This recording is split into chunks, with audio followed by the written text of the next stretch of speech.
लक्ष इकडे आहे असं समजून मी कविता सादर करतोय. कवितेचं नाव आहे वड म्हणला बाई तुला दोन्ही हात जोडले. काही नाही, साधी कल्पना आहे. वडामधला आणि त्या बाई मधला तो संवाद आहे, बाकी दुसरं तिसरं काही नाही. एक बाई लगबगीनं पूजेसाठी आली. एक बाई लगबगीनं पूजेसाठी आली. भक्तिभावाने वडाला चक्रा मारू लागली. भक्तिभावाने वडाला चक्रा मारू लागली. वड देवा पूजा पदरात घे. वड देवा पूजा पदरात घे. जन्मोजन्मी पुन्हा मला हाच पती दे. जन्मोजन्मी पुन्हा मला हाच पती दे. आश्चर्याने वडाने विचारलं, हाच पती पाहिजे? आश्चर्याने वडाने विचारलं, हाच पती पाहिजे? काही म्हण बाई तुला खरंच मानलं पाहिजे. काही म्हण बाई तुला खरंच मानलं पाहिजे.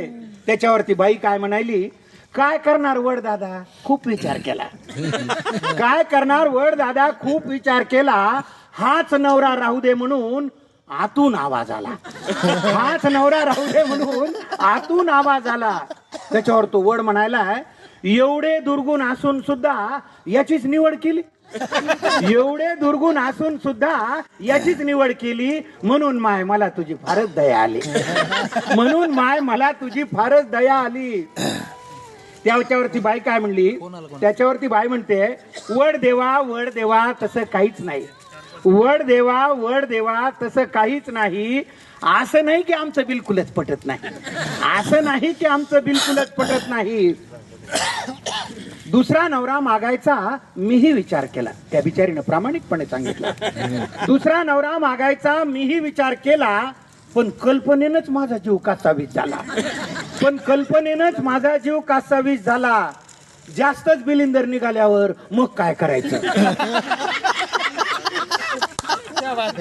जास्तच बिलिंदर निघाल्यावर मग काय करायचं? म्हणून म्हणलं याच्यासाठीच वडाभोवती फिरायचं. म्हणून म्हणलं याच्यासाठीच वडाभोवती फिरायचं.